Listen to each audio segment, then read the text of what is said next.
Buenos días con todos. En esta oportunidad vamos a estar hablando un poco sobre lo que es la vulneración de los derechos a la intimidad, dignidad y una vida libre de violencia en este caso, ustedes, los adolescentes de la institución educativa Mariano Melgar Valdivieso. Creo que es importante recalcar que muchos de nosotros o estamos muy familiarizados con el tema del acoso cibernético, que justamente se va a enfocar el tema de hoy día. Así que para ello, una pequeña introducción. Lo cierto es que en los últimos años, el uso constante de redes sociales y plataformas digitales se ha vuelto parte del día a día de los adolescentes.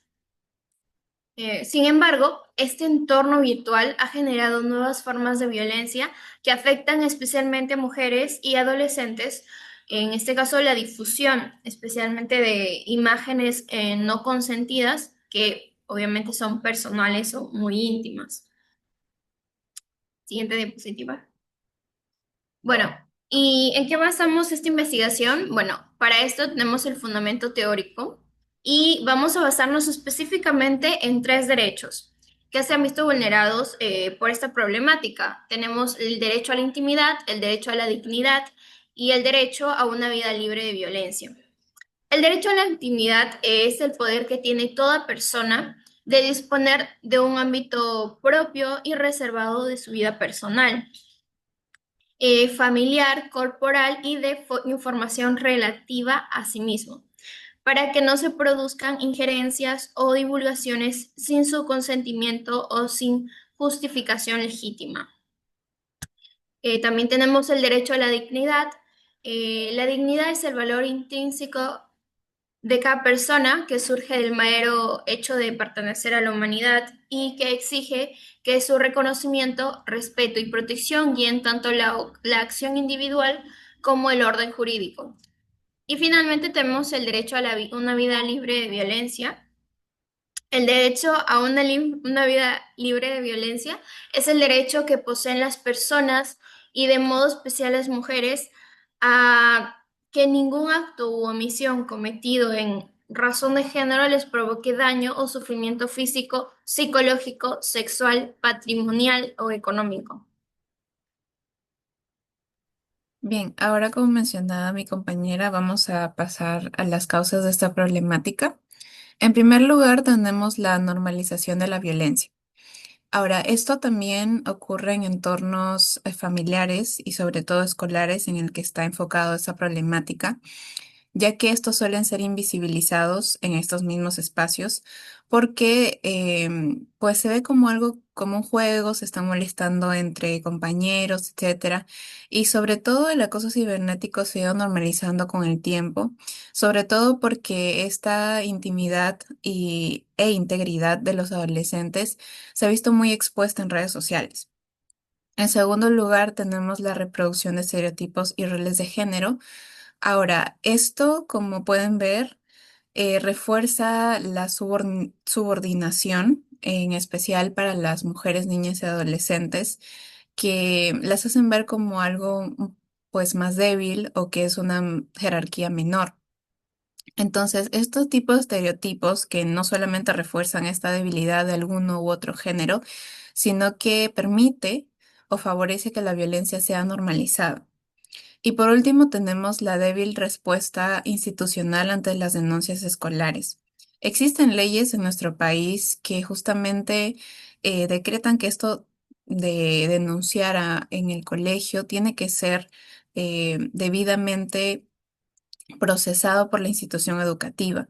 Sin embargo, después de la encuesta que realizamos en su colegio, nos dimos cuenta que muchos no sabían sobre que estas denuncias realmente tienen que ser validadas y ellos tienen que resolver este tipo de conflictos que se dan dentro de la institución educativa. Sin embargo, muchos tampoco denuncian porque saben que no va a haber una respuesta inmediata o que simplemente no se va a resolver su caso. Ahora, con respecto a las consecuencias de toda esa problemática, en primer lugar, y creo que el que se nota más, es el desarrollo de trastornos emocionales, que puede ser la depresión, ansiedad o trastorno postraumático. Esto por la exposición constante a situaciones de violencia, acoso, sobre todo el cibernético, que en general no se conoce mucha información y tampoco existe como una entidad, o sea, existe, pero no se conoce, que regule todos estos, pues, informaciones que se pasan por redes sociales, ¿no? Entonces, todo esto genera que en las adolescentes sea una carga emocional que no están aptas para poder sobrellevar, sobre todo porque no tienen un apoyo ni de familiares quizás, o tampoco de la institución o en general de algún adulto. Esto ligado al aislamiento social y retraimiento, que sería nuestra segunda consecuencia. Los adolescentes y adolescentes en específico que están expuestos a este tipo de violencia suelen aislarse y obviamente cerrarse a todo lo que les está pasando. Finalmente, esto llega a una consecuencia más extrema que sería la deserción escolar y bajo rendimiento académico. En realidad, la primera señal sería lo segundo, el bajo rendimiento académico que pueden mostrar, ya que tienen un problema que está ahí sin ser solucionado. Y finalmente, la escolar se ve forzada a tener una deserción escolar y abandonar sus estudios. Ahora, en todo esto, ¿cuál sería el rol de la escuela y la comunidad educativa? Básicamente, la escuela debe apoyar este tipo de situaciones. Me refiero a que deban dar una solución a todo ello.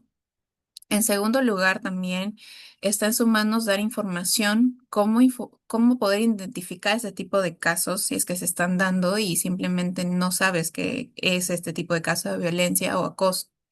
Ahora, si es que es un caso que la misma institución no puede resolver, también ellos están en la responsabilidad de dar los datos de aquellas instituciones que sí puedan, que mi compañera más adelante va a hablar de eso.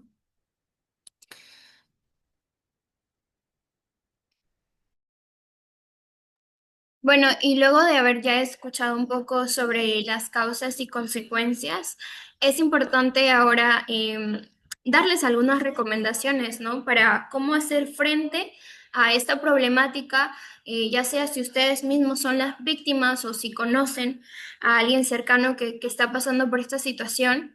Y en primer lugar, y especialmente porque estamos en un entorno académico y en aula, es importante que se fortalezca la formación docente en enfoque de derechos y género. Esto especialmente porque eh, se debe de resaltar más que todo la importancia y la participación de estos adultos eh, en esta situación y específicamente porque de esta manera ellos podrán identificar conductas de acoso y también entre ellos mismos promover el respeto en aula y en espacios virtuales. Y así además, como ellos, digamos, son las cabezas dentro del aula, es importante que también sepan orientar a los estudiantes frente a estas situaciones de riesgo, ¿no? Luego también tenemos una segunda recomendación que es implementar protocolos de atención y denuncias accesibles y confidenciales. Esto porque muchas veces las víctimas, como ya lo mencionó mi compañera, no denuncian por miedo o por desconfianza o por desconocimiento incluso. Entonces es necesario establecer canales de comunicación seguros, claros y confidenciales, donde las personas afectadas puedan recibir apoyo y orientación sin sentirse juzgadas o expuestas. Y por último, la tercera recomendación es promover espacios seguros de expresión emocional y acompañamiento psicológico. Y especialmente quiero resaltar aquí que es importante el tema de la salud mental, que también ya lo mencionó mi compañera, porque muchas veces la víctima puede incluso llegar a sufrir depresión por lo mismo, por el mismo digamos, exposición a la que está, ¿no? Entonces, es importante crear espacios de diálogo, escucha activa y acompañamiento profesional. Así las víctimas puedan expresar lo que sienten, recuperen la confianza que perdieron por esa situación que enfrentaron y aprendan estrategias para poder protegerse en línea también.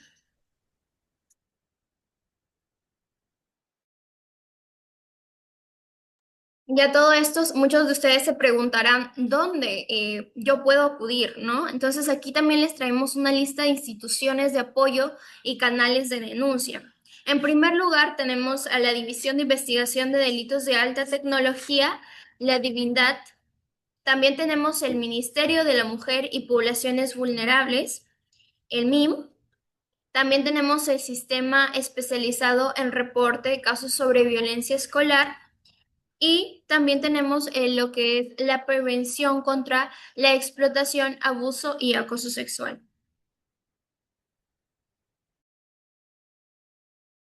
Bien, antes de finalizar, también hablar un poquito sobre el enfoque de género y derechos humanos, bueno, y su relación con los derechos humanos. Cabe resaltar que el enfoque de género es parte de nuestro Estado peruano, es decir, que básicamente reconoce que existen desigualdades entre los géneros y sin embargo previene que exista una discriminación entre ellos. Entonces, busca básicamente acortar estas brechas de desigualdad y esto ligado a los derechos humanos porque claramente deben aplicarse para visibilizar estas necesidades de cada género y corregir las discriminaciones históricas de tal manera que se puedan prevenir cualquier tipo de violencia, discriminación o, bueno, vulneración de algún derecho humano que en este caso hemos visto.